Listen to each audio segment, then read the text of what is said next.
साल भर की कड़ी मेहनत और मार्च के महीने में युद्ध समान पेपरों को फेस करना, और उसके बाद आता है रिजल्ट का दिन, और रिजल्ट आने पर पता चले आपको कि आपके 95% है और स्टेट बोर्ड की मेरिट लिस्ट में आपने 4th पोजीशन हासिल की है, तो कैसा लगता है? और इस मुकाम को हासिल करने के लिए क्या स्ट्रेटजीज बनानी चाहिए, कैसे पढ़ाई करनी चाहिए, पूरे साल कैसे बच्चे को काम करना चाहिए ताकि वो आप भी अपने जीवन में यह पड़ाव हासिल कर पाएं, यही सब आज हम जानने की कोशिश करेंगे पलक श्रीवास्तव से, जिन्होंने स्टेट बोर्ड की मेरिट लिस्ट में 4th पोजीशन हासिल की है।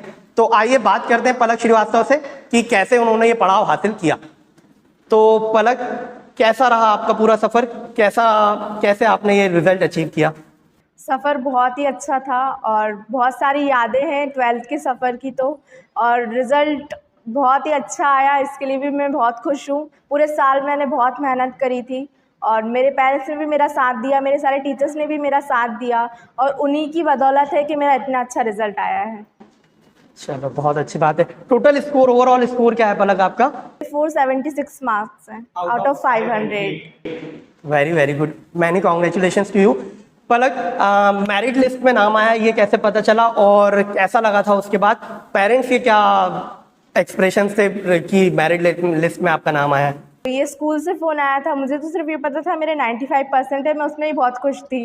लेकिन जैसे ही स्कूल से फ़ोन आया हमारी मैम का कि मेरे स्टेट बोर्ड में 4th पोजीशन पे मेरा नाम है, तो मैं बहुत ज़्यादा खुश हो गई। पहले तो मैं बिलीव ही नहीं कर रही थी, मैंने बोला मैम पहले स्क्रीनशॉट भेजो, मैं पता भी मानूंगी। तो फिर मैम बोलती है स्क्रीनशॉट नहीं, तो आ जा जल्दी से स्कूल। तो फिर उन्होंने बोला पेरेंट्स को भी लेके आना, तो मैंने बताया मम्मी पापा को कि मेरा स्टेट बोर्ड में 4th पोजीशन आया है। तो एकदम से हम बहुत ज़्यादा इमोशनल हो गए, मतलब हम तीनों रोने ही लगे एकदम से कि मतलब बहुत बहुत ज़्यादा प्राउडफुल मोमेंट था मेरे लिए भी और मेरे पेरेंट्स के लिए भी। कि और वो मतलब मैंने उनको बोला आप रेडी हो जाओ, तो वो रेडी तो नहीं हो रहे लेकिन सबको फ़ोन कर रहे हैं कि इतने परसेंट आ गए, इतने परसेंट आ गए और मेरिट में आई है मेरी बेटी। तो मुझे बहुत ही अच्छा लगा उस वक्त। फिर हम लोग रेडी हुए, स्कूल गए। स्कूल में सब लोग खड़े थे, हमारा ही वेट कर रहे थे, और बहुत सारे रिपोर्टर्स भी वहाँ पे थे, वो हमारा इंटरव्यू लेना चाहते थे। तो वो मेरे और मेरे पेरेंट्स के लिए भी बहुत ज़्यादा अच्छा मोमेंट था कि सबने पहले मेरा भी इंटरव्यू लिया और साथ में मेरे पेरेंट्स का भी। और जैसे पेपर में भी फ़ोटो आया तो मेरे अकेले का नहीं आया, मेरे पेरेंट्स का भी आया, तो वो मेरे लिए बहुत ही अच्छा मोमेंट था। बहुत मुश्किल से ऐसे मौके आते हैं किसी भी बच्चे के जीवन में कि वो अपने पेरेंट्स को प्राउड फील करा पाए और उनको सम्मान दिला पाए, तो बहुत अच्छी बात है। तो अगला सवाल मेरा ये है पलक कि सबसे स्ट्रॉन्ग होल्ड आपका किस सब्जेक्ट पर था? मेरा सबसे ज़्यादा स्ट्रॉन्ग अकाउंट्स में ही था, उसके बाद मैथ्स में। और अकाउंट्स में मैंने 11th से ही बहुत मेहनत करी थी, और 11th जो पढ़ी उसकी बहुत ज़्यादा मदद मिली थी मुझे 12th में भी, उसी से मेरा 12th में भी बहुत अच्छा होल्ड था अकाउंट्स में। कितने मार्क्स है पलक अकाउंट्स में? 97 मार्क्स है। एक आउट ऑफ द बॉक्स सवाल है मेरा, कि मैं ऐसा बच्चों को हमेशा बोलता हूँ कि अगर आप 12th में अच्छा स्कोर करना चाहते हैं तो आपका बेसिक अच्छा स्ट्रांग होना चाहिए, बेसिक्स क्लियर होने चाहिए 11th क्लास से, क्योंकि 11th का पोर्शन ही 12th में काम आता है और उसके बेस पर ही अकाउंटिंग का सिलेबस कवर किया जा सकता है। तो इस बात से आप कितना इत्तेफाक रखते हैं, क्या ये सही है क्या? 100% मैं आपके साथ श्योर हूँ, क्योंकि जो कंसेप्ट है वो हम सब 11th में ही सीखते हैं। जो भी अकाउंटिंग कंसेप्ट है सब 12th में फॉलो किए जाते हैं, तो हम वो 11th से सीख के आते हैं, तो 12th में वो इजी पड़ता है। और अगर हमने 11th में वो चीज़ नहीं सीखी और डायरेक्ट 12th में आते तो वो हमें डिफ़िकल्ट पड़ता है। तो मैं आपसे सहमत हूँ। हाईएस्ट मार्क्स है अकाउंट्स में? हाँ। मतलब अब पलक बोल रही है तो आप उस पर ज्यादा विश्वास कर सकते हैं कि हाँ 11th क्लास में कंसेप्ट्स को इतने अच्छे से साधना होता है, इतने अच्छे से समझना होता है कि वही चीज आपको 12th में हेल्प करे। 12th में बहुत सारी चीजें ऐसी हैं जो 11th के काम आती हैं। तो पलक, इस बार का जो अकाउंट्स का पेपर था वो ट्रेडिशनल पेपर जैसा नहीं था, मतलब जो पास काफी ईयर से चला आ रहा था वैसा पेपर नहीं था, और प्रैक्टिकल पोर्शन पर स्ट्रेस ज्यादा दिया गया था और वो पूछा गया था। तो काफी सारे बच्चों का पेपर अकाउंट्स का अप टू द मार्क नहीं गया था जैसा वो सोच रहे थे, तो उस चीज को कैसे बीट किया, वो चीज कैसे फेस की थी? तो जैसे सब लोग की उस थ्योरी के बेस पे जाते हैं और आपने पहले से ही हमें बोला था कि प्रैक्टिकल करना है, तो हमारा माइंड तो सेट था कि प्रैक्टिकल, और हम एक्सपेक्ट भी कर रहे थे कि ज़्यादा से ज़्यादा प्रैक्टिकल ही आए क्योंकि हमें वो बहुत अच्छे से आते हैं। तो पेपर जैसे ही देखा और सबका मैंने फेस देखा, सबका फेस उतरा हुआ, क्योंकि सब लोग थ्योरी के भरोसे ही जाते हैं और मुझे सारे प्रैक्टिकल आ भी रहे थे, तो मैं बहुत ज़्यादा खुश हुई कि देखो मुझे आ रहा है और मैंने मेहनत करी, तो इस बार पेपर में प्रैक्टिकल ज़्यादा है और मुझे सारे प्रैक्टिकल आ रहे थे तो मैंने करे। और सब लोग बेचारे थ्योरी के उस पर बैठे हुए, सबके मार्क्स कम ही आए हैं अकाउंट्स में। बहुत सारे हमारे स्कूल में बच्चे फेल अकाउंट्स में ही हुए हैं क्योंकि सब प्रैक्टिकल के भरोसे नहीं जाते हैं, थ्योरी के भरोसे ही जाते हैं। और इस बार प्रैक्टिकल ज़्यादा है और इसलिए प्रैक्टिकल ज़्यादा है, इसलिए मेरे इतने अच्छे मार्क्स आ पाए, क्योंकि थ्योरी में तो वो कहीं पे मार्क्स डिडक्ट कर सकते हैं, लेकिन प्रैक्टिकल अगर पूरा सही हो तो वो मार्क्स डिडक्ट भी नहीं कर पाए मेरे। तो पलक, जो 97 स्कोर है आपका आउट ऑफ 100, 3 मार्क्स जो कटे हैं वो पता है कहाँ कटे हैं? एक तो एमसीक्यू और एक 3 नंबर का क्वेश्चन था, उसमें मेरे 2 मार्क्स काटे उनने। मतलब आप देखिए कि थ्योरी प्लस प्रैक्टिकल है, एमसीक्यूज तो रहते ही रहते हैं, उसके बाद भी इतना एक्यूरेसी से मार्क्स को जज कर पाना कि हाँ 97 आने वाले। पलक मेरे पास एग्जाम देकर आई थी तो हमने यही एस्टिमेट लगाया था कि 98-97 मार्क्स के आसपास स्कोर रहने वाला है, और वो जो एमसीक्यू गलत था वो भी आपको आता था, बट वो लास्ट मोमेंट बच्चे गलती कर देते तो वो गलत हो गया, नहीं तो शायद स्कोर 100 मार्क्स हो सकता था। तो पलक, मेरा नेक्स्ट सवाल ये है कि अकाउंट्स की तैयारी करने के लिए आपने साल भर क्या किया, कैसे किया, और क्या क्या कैसे कैसे पढ़ते हैं, आप बताएं बच्चों को, ताकि जो बच्चे इस साल एग्जाम देने वाले हैं उनको हेल्प मिले। अकाउंट्स की कोचिंग तो मैंने स्टार्टिंग में ज्वाइन कर ली थी, फिर जैसे जैसे सर ने पढ़ाया वैसे मैं रिवाइज करती गई, उस चीज़ को रिकॉल करती गई और बार बार रिकॉल किया। जैसे टेस्ट भी दिए तो मैंने सब कुछ रिकॉल किया, बहुत अच्छे से बार बार पढ़ा, राठी भी प्रेफर करी, कुमावत भी प्रेफर करी, सर से भी पढ़ा, स्कूल में भी पढ़ाते थे वो भी पढ़ा, तो सब चीज़ें बार बार रिकॉल होती गई, इससे बहुत ज़्यादा बेस स्ट्रांग हो गया और बहुत अच्छा रिजल्ट आया तभी। बच्चों को पहले एक बहुत बड़ा मेजर कंसर्न रहता है कि जैसे वो क्लास ज्वाइन कर रहे हैं, क्लास कर रहे हैं, क्लास में कोई टॉपिक चल रहा है, स्कूल में कोई और टॉपिक चल रहा है, तो अब जो पहले टॉपिक हो गए उनका क्या रिवीजन करने के लिए अलग से टाइम निकालते थे, या जो टॉपिक हो गए जो सर के साथ कर लिए थे वो हो गए, अब जो चल रहा है उसी को करते रहते थे, पुराना टॉपिक रिकैप करने के लिए टाइम अलग से निकालते थे क्या? जब जो टॉपिक चलता था मैं उसी को उस वक्त ही इतने अच्छे से प्रिपेयर कर लेती थी कि मुझे उसको रिवीजन करने का मौका भी नहीं मिलता था और ज़रूरत भी नहीं पड़ी, क्योंकि उसके बाद भी मेरे पास 4 सब्जेक्ट और थे तो मुझे सब पे फोकस करना था। तो जब जो टॉपिक चलता था उसी को इतने अच्छे से पढ़ लो कि आपको बाद में ज़रूरत ही नहीं ना पड़े कि उसको वापस पढ़ने की, और जब टेस्ट हो तो आपको पढ़ना ही पड़ेगा उसको, तो वो रिकॉल हो ही जाता है अपने आप। तो ज़रूरत नहीं है कि आप एक टॉपिक पढ़ो और उसको फिर वापस बार बार रिवाइज़ करो, एक बार ही इतने अच्छे से प्रिपेयर कर लो कि उसको आप याद रख पाओ। हाँ, ये बहुत बड़ा मेजर कंसर्न रहता है, तो मैंने उसको एड्रेस करने की कोशिश करी कि जो पुराने टॉपिक चल रहे हैं उस पर कैसे हम कंट्रोल होल्ड बनाएं अपना, क्योंकि अक्सर ऐसा होता है जो टॉपिक चल रहा होता है वो तो हम ग्रिप में रहता है, बट पुराना टॉपिक हम भूलने लगते हैं धीरे धीरे। तो वैसे अगर आपने अच्छे से कंसेप्चुअली पढ़ा हुआ है तो बहुत ज़्यादा ऐसी इशू आता नहीं है, और कैरिकुलम इतना ज़्यादा नहीं है, सिलेबस इतना ज़्यादा नहीं है कि आप उसको रिवाइज ना कर पाएँ। तो आप जहाँ भी पढ़ रहे हैं कोर्स रिवीजन होता ही होता है, तो वो चीज़ें दोबारा से कवर हो ही जाती है अल्टीमेटली, है ना? हाँ, तो पलक, मेरा नेक्स्ट क्वेश्चन है कि एग्ज़ाम जब देने आप बैठे थे अपना फाइनल बोर्ड का एग्ज़ाम, तो कितने समय में आपका पेपर पूरा 100 मार्क्स का सॉल्व हो गया था, 80 मार्क्स का? ऑलमोस्ट 2.5 घंटे में तो पूरा पेपर सॉल्व हो ही गया था, बहुत आराम से किया पेपर, फिर भी 2.5 घंटे में पूरा पेपर सॉल्व हो गया। फिर आधा घंटा बैठे, पूरी कॉपी सजाई, लाइनें खींची, डेकोरेट किया, कुछ बताया भी जिसको पूछना था, और मतलब उस दिन ऐसा लगा था कि हाँ मैंने मेहनत करी है, उसका सेटिस्फेक्शन था पूरा, क्योंकि इतनी जल्दी मेरा पेपर हो गया। मैं सबका देख रही हूँ, सब उलझे बैठे हैं कि इसमें क्या करना है, उसमें क्या करना है, और मेरा पेपर हो गया, तो वो बहुत ज़्यादा अच्छा लगा मुझे। कैसे फ्रेम किया था आपने पूरे अपने 80 मार्क्स के पेपर को अटेम्प्ट करने के लिए? क्या स्ट्रेटजी रखी थी कि क्या पहले करना है, क्या बाद में करना है, कैसे किया था? पहले तो सारे एमसीक्यू सॉल्व किए थे मैंने, फिर जितने भी प्रैक्टिकल्स थे, चाहे वो 2 नंबर का और 4 नंबर का, जो भी लाइन से आते गए सारे प्रैक्टिकल पहले सॉल्व किए, और लास्ट में थोड़ी बहुत ही थ्योरी थी तो वो लिखी थी, और किसी क्वेश्चन में डाउट था तो मैंने उसको स्किप करा, फिर उसको एक बार लास्ट में सॉल्व करके देखा तो सही आंसर आ रहा था, फिर मैंने उसको आगे फ्रेम किया।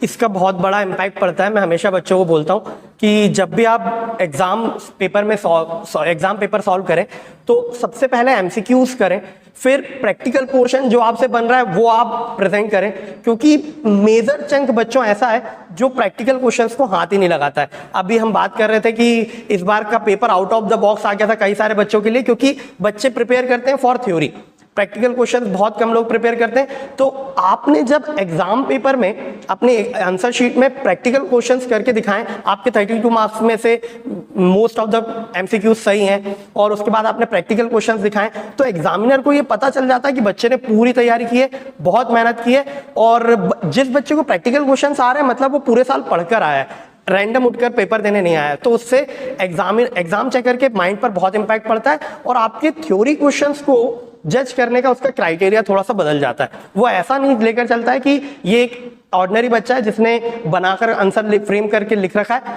बल्कि वो आपको ऐसे कंसिडर करता है कि आपने बहुत पढ़ा है और आपने जो लिखा है वो टू द पॉइंट लिखा है, तो वो बहुत ज्यादा डिटेल में जाता भी नहीं होगा, मेरा ऐसा मानना है। और अपन देख ही रहे हैं पलक ने वो स्ट्रेटेजी फॉलो की और रिजल्ट इतना अच्छा है, तो यानी कहीं ना कहीं वो चीज वर्क करती है। तो पलक, इसके बाद नेक्स्ट हाईएस्ट कितने मार्क्स हैं आपके? 97 सबसे हाईएस्ट मार्क्स है। उसके बाद 96 है मैथ्स में। 96 है मैथ्स में। मैथ्स को कैसे प्रिपेयर किया पूरे साल? मैथ्स को भी मैथ्स प्रैक्टिस बहुत मांगती है, तो मैं ऑलमोस्ट रोज ही प्रैक्टिस करती थी। और मेरी प्रैक्टिस ऐसा था कि मुझे सॉन्ग सुन के और मैथ्स प्रैक्टिस करना बहुत पसंद है, तो मैं ऑलमोस्ट रोज रात को प्रैक्टिस करती थी, अपने सॉन्ग सुनती थी, साथ में मैथ्स की प्रैक्टिस करती थी। तो मैथ्स का बेस भी बहुत ज़्यादा स्ट्रांग हो गया था और ऑलमोस्ट कुछ ऐसे क्वेश्चंस होते हैं जो पता है कि वो आते ही हैं, तो उन पर बहुत अच्छा कमांड बना लिया था पहले से ही। और मैथ्स भी फिर इतनी डिफ़िकल्ट नहीं लगती है जब हम प्रैक्टिस करते रहते हैं, तो मैथ्स भी बहुत अच्छी सी हो गई थी। तो अब मूव करते हैं नेक्स्ट क्वेश्चन पर। पलक, आपने बिजनेस स्टडीज की तैयारी कैसे की थी? थ्योरी सब्जेक्ट है, बहुत ज़्यादा पैनिक कर जाता है थ्योरी में लिखा कैसे, उस सब्जेक्ट को साल भर कैसे प्रिपेयर किया और कैसे काम किया, वो बताओ थोड़ा सा। स्टार्टिंग में तो बिजनेस मुझे बहुत टफ ही लगता था और मेरा बिल्कुल इंटरेस्ट भी नहीं होता था उसको पढ़ने में। फिर मैं सर के पास कोचिंग ज्वाइन की। सर ने फिर मुझे सिखाया कि कैसे आंसर फ्रेम किया जाता है, कैसे पढ़ा जाता है। तो मोस्ट ऑफ दी मैंने जो कैरेक्टरिस्टिक्स होते हैं, डिफरेंस बिटवीन होते हैं, उन्हीं को लर्न किया और उन्हीं के बेस पे कोई भी क्वेश्चन पूछा उन्होंने, मैंने उसी के बेस पे वो आंसर लिखा। और ऐसा होता ही है कि अगर कैरेक्टरिस्टिक्स हैं तो वहीं से डेफिनेशन बनती है, जो डिफरेंस बिटवीन है उसी से हम कैरेक्टरिस्टिक्स भी लिख सकते हैं। तो मैंने सब रिलेट करके पढ़ा, तो वो फिर सब्जेक्ट मुझे ईजी पड़ा और मैंने उसको अच्छे से ही लिखा। फिर पेपर में भी बहुत हेल्प हुई और उसको जब अच्छे से पढ़ा तो एमसीक्यू में भी बहुत ज़्यादा हेल्प हुई उसको लिखने में।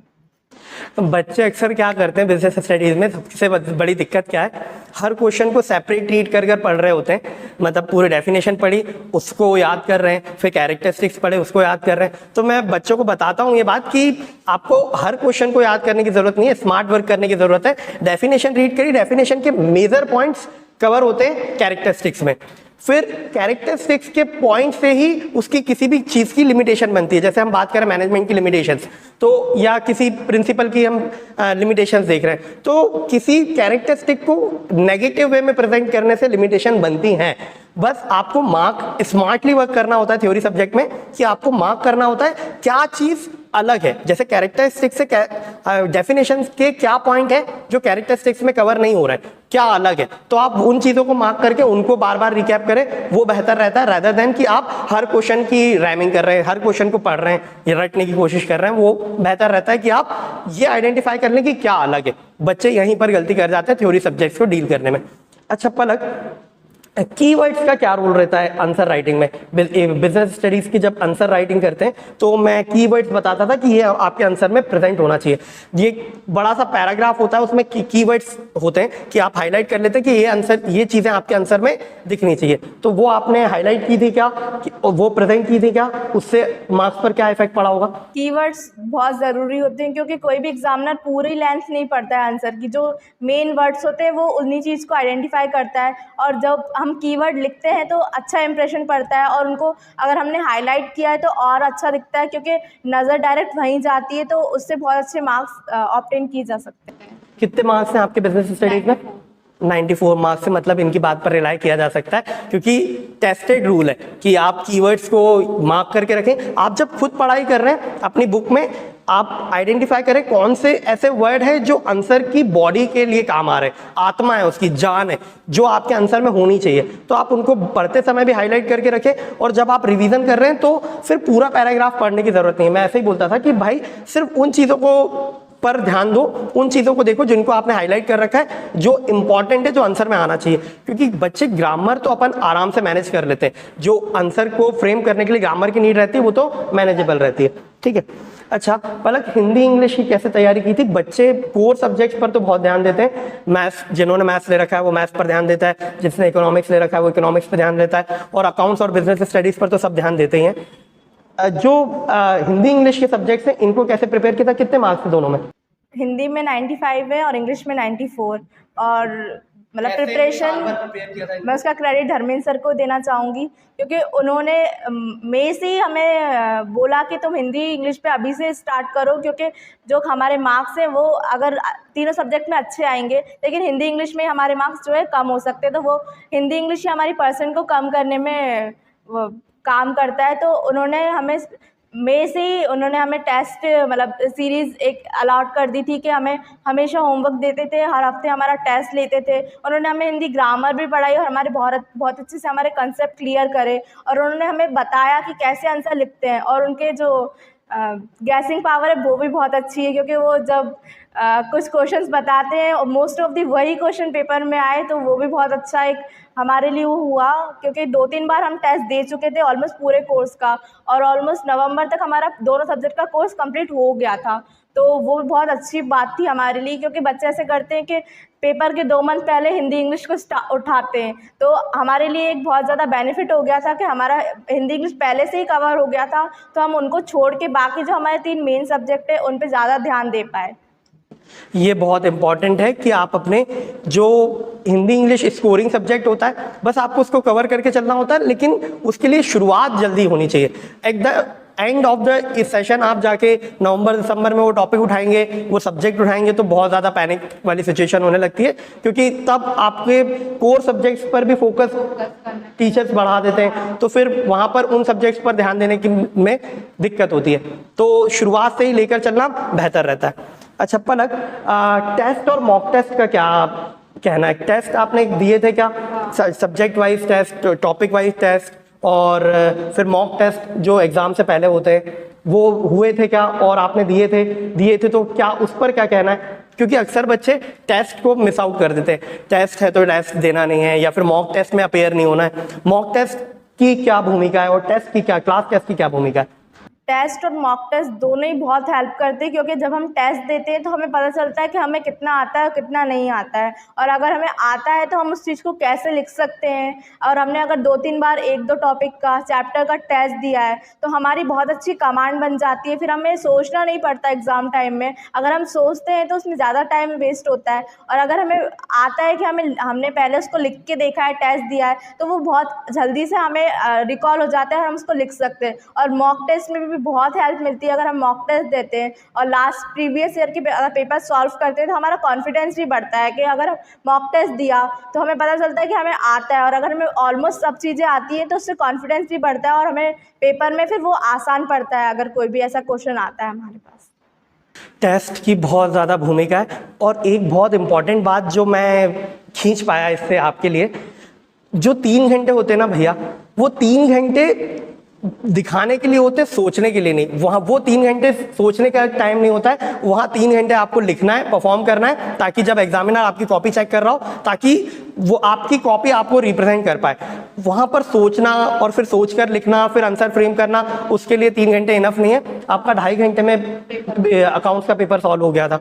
तो वो सब तभी पॉसिबल है जब आपको सारी चीज़ें ऑन गो क्लियर हो, आपको कुछ भी चीज़ लिखने से पहले सोचना ना पड़े, आपके हाथ ऑटोमेटिकली चलना स्टार्ट हो जाए। और उसके लिए सबसे ज़्यादा इंपॉर्टेंट है practice. Practice makes a man perfect, women also.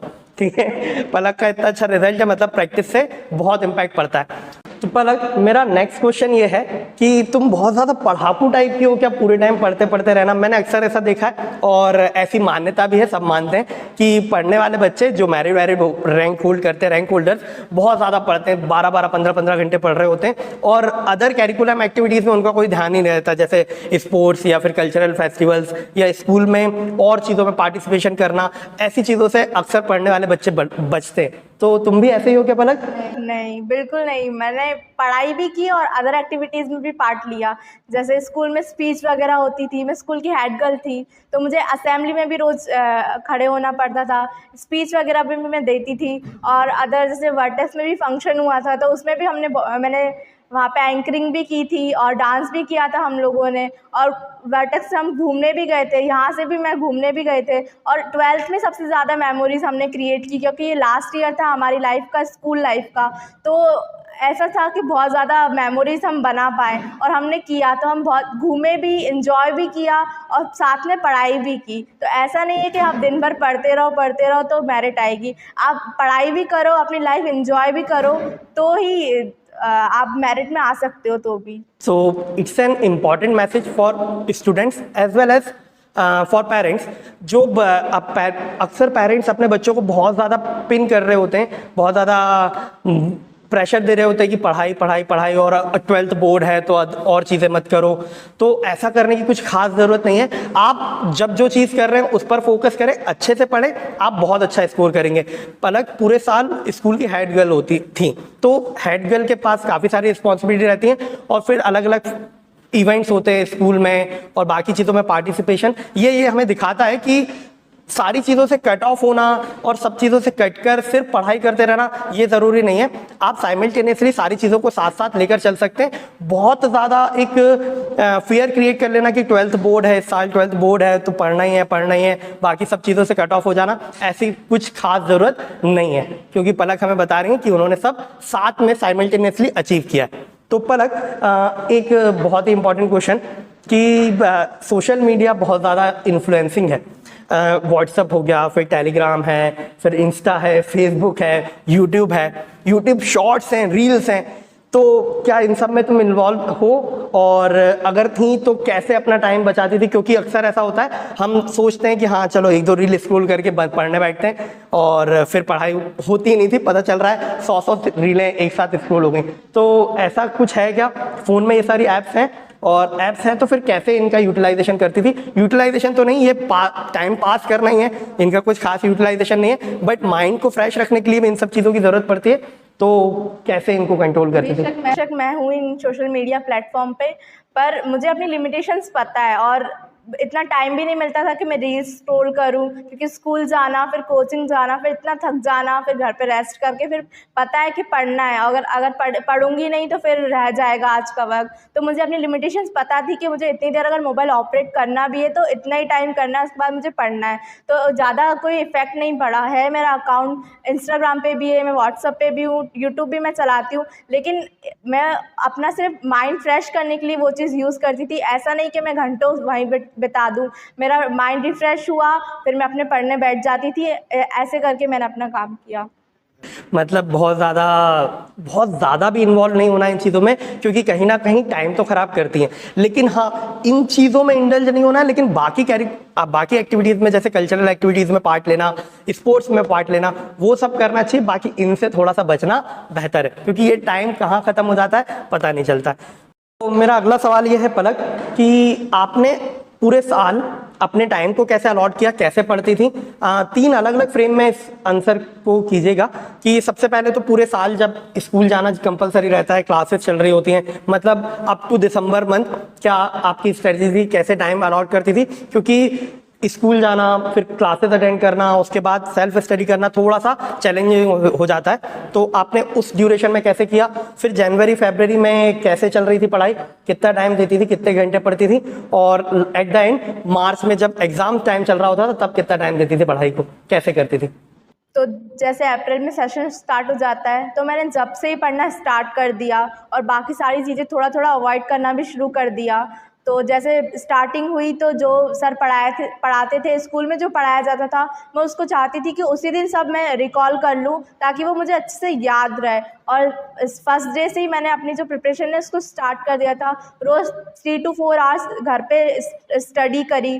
फिर जैसे एग्ज़ाम टाइम होता था तो सबको प्रेशर होता था कि एग्ज़ाम में क्या आएगा, और एग्ज़ाम में ऐसे हम बहुत ज़्यादा नर्वस हो जाते हैं। तो मैंने उस चीज़ को हटाने के लिए मैंने स्ट्रैटेजी बनाई कि मैं पहले से ही सब रिवाइज़ करके रखूँगी, सब रिकॉल करके रखूँगी, ताकि मैं एग्ज़ाम में बिल्कुल भी प्रेशराइज़ ना हूँ। तो मैंने वही किया। एग्ज़ाम टाइम में मैंने थोड़ा ज़्यादा पढ़ा, 4 से 5 घंटे पढ़ा, लेकिन मैंने उनको ऐसा पढ़ा कि मुझे एग्ज़ाम में बिल्कुल भी दिक्कत ना हो। जो भी कोई भी क्वेश्चन आए, भले वो इन द बुक आए या फिर आउट ऑफ द बुक आए, मैं उसको कर सकूँ। मैंने बहुत अच्छे से हर चीज़ को पढ़ा, और जैसे ही बोर्ड का टाइम आया और मैंने सोचा था कि दिसंबर तक मुझे पूरा सिलेबस अपना कंप्लीट कर ही लेना है, तो ऐसा हुआ भी कि दिसंबर तक ऑलमोस्ट पूरा सिलेबस कंप्लीट हो गया। फिर जो 2 मंथ्स थे, जनवरी और फरवरी का, उसमें मैंने सारी चीज़ें रिकॉल करना शुरू की, मैथ्स की ज़्यादा प्रैक्टिस करना शुरू की, अकाउंट्स के सारे प्रैक्टिकल्स जो हैं उनको सब रिकॉल करना शुरू किया, सारे कंसेप्ट मेनली उनको प्रिपेयर किया अच्छे से। और एग्ज़ाम टाइमिंग में मुझे फिर कोई दिक्कत नहीं आई। जब बोर्ड्स के टाइम आया तो हमें 2-2 या 3 दिन की छुट्टी मिली थी ज़्यादा से ज़्यादा, तो मेरे लिए वो सफिशिएंट था, क्योंकि मैंने जब पहले से ही सब इतने अच्छे से प्रिपेयर करके रखा था कि वो मुझे बिल्कुल भी स्ट्रेस नहीं लगा। जैसे अकाउंट्स का पेपर था तो वो हमारा लास्ट एग्ज़ाम था, तो खुशी भी थी कि ये लास्ट पेपर है, और टेंशन भी था क्योंकि अकाउंट्स सबको डिफ़िकल्ट पड़ता ही है। तो सर ने मुझे पहले ही स्ट्रेटेजी बताई थी कि कैसे पढ़ना है। पहले जैसे ही पेपर दे के आई तो मैंने सारे प्रैक्टिकल शुरू किए। सारे चैप्टर के जो प्रैक्टिकल्स हैं मैंने पहले उनको फिनिश किया, फिर थ्योरी उठाई, थ्योरी सारी फिनिश की, और जो MCQ हैं वो भी साथ में फिनिश किए। फिर जो की पॉइंट्स थे उनको मैंने पढ़ा, क्योंकि अगर पेपर में ज़्यादा थ्योरी आती तो वो की पॉइंट्स बहुत हेल्प करती हैं। तो फिर मैंने उन की पॉइंट्स को एक बार फिर रिवाइज़ किया, और मुझे पता था कि प्रैक्टिकल्स तो मुझे आते ही हैं, मैं कर लूँगी। तो प्रैक्टिकल्स को मैंने इतना फोकस नहीं किया, क्योंकि प्रैक्टिकल्स को मैंने स्टार्टिंग से फोकस किया था, और मुझे ये भी आता था कि प्रैक्टिकल के बेस पे थ्योरी कैसे बना सकते हैं। तो वो भी मेरे लिए बहुत हेल्प किया पेपर में, और इससे मेरा अकाउंट्स पेपर बहुत अच्छा गया। और वो बहुत खुशी भी थी क्योंकि वो लास्ट पेपर था और बहुत अच्छा गया था वो पेपर। लास्ट एग्जाम तक आते आते एनर्जी लेवल डाउन होने लगता है। 2 बातें होती हैं, एक तो एनर्जी डाउन होने लगती है क्योंकि एग्जॉस्ट हो चुके होते हैं सारे पेपर्स देते देते, और दूसरा एग्जाम खत्म होने का एक्साइटमेंट होता है। तो अक्सर ऐसा होता है लास्ट एग्जाम में बच्चा उतना फोकस नहीं कर पाता है, और इस बार अकाउंट्स का पेपर लास्ट था तो उसमें उतना स्कोर करना बहुत बड़ी बात हो जाती है, क्योंकि इफेक्ट करता है लास्ट पेपर, थोड़ा सा इफेक्ट कर जाता है हमेशा रिजल्ट को। बट आपके हाईएस्ट मार्क्स अकाउंट्स में ही हैं, और वो बहुत अच्छी बात है। ये बताता है कि साल भर मेहनत की गई है और तैयारी की गई है। एक बात और मैं यहाँ पर बताना चाहूँगा, पलक ने एक बात बताई कि उन्हें पता था कि प्रैक्टिकल के बेस पर जैसे थ्योरी आने वाली है तो कैसे लिखने वाले हैं। मैं बच्चों एक बात बताना चाहता हूँ, अकाउंट्स की जो थ्योरी होती है ना वो पूरी प्रैक्टिकल ओरिएंटेड होती है। अगर आपने प्रैक्टिकल क्वेश्चंस अच्छे से सॉल्व किए हुए हैं, प्रैक्टिकल पोर्शन अच्छे से किया हुआ है, तो आपको थ्योरी लिखने में बहुत हेल्प मिलेगी। बहुत ज़्यादा याद नहीं करना पड़ता है, क्योंकि थ्योरी लिखने के लिए बेस बनता है आपका प्रैक्टिकल करते समय अक्वायर किया हुआ नॉलेज। जो आपने नॉलेज अक्वायर किया उसके बेस पर आप इजीली आंसर फ्रेम करके लिख सकते हैं, और याद करे हुए से ज़्यादा बेहतर लिख सकते हैं। क्योंकि अगर प्रैक्टिकल पोर्शन आता है तो आपको बाय हार्ट आता ही है, तो आपको सिर्फ वही चीज़ें जो प्रैक्टिकल क्वेश्चन करते समय में आप स्टेप्स फॉलो करते हैं, कैसे क्वेश्चन को अप्रोच करते हैं, कैसे क्वेश्चन को सॉल्व करते हैं, वही सारी चीजें आपको वर्ड्स में मेंशन करनी रहती है, बस इतना है ना। हाँ, चलो एक लास्ट क्वेश्चन पूछेंगे हम पलक से। पलक, आगे क्या करने वाले हैं आप, क्या फ्यूचर प्लानिंग है, क्या करने वाले करियर में? अब मुझे UPSC की प्रिपरेशन करना है। UPSC की तैयारी करने वाली है पलक। तो Palak, all the very best for your future and for your UPSC preparation. हम चाहते हैं कि पलक UPSC एग्जाम क्रैक करें, उसके बाद एक बार फिर हम पलक का इंटरव्यू लें और बताएं कि पलक ने कैसे UPSC में अपना मुकाम हासिल किया। All the very best for your future. तो बच्चों, आप भी अपनी तैयारी अच्छे से कीजिए। अगर कोई क्वेश्चन ऐसा है जो अभी रह गया है, जो आपको लगता है कि आपको पलक से पूछना है, या आपको कहीं मेरी हेल्प चाहिए, तो आप कमेंट्स में नीचे क्वेश्चन पूछ सकते हैं। तो पलक से पूछा जाएगा तो पलक आंसर कर देगी, अदरवाइज मैं आपके आंसर करने के लिए अवेलेबल रहूंगा। All the very best for your future बेटा। अभी से तैयारी शुरू करो, अच्छे से पढ़ो, ताकि आप भी ये मुकाम हासिल कर पाए।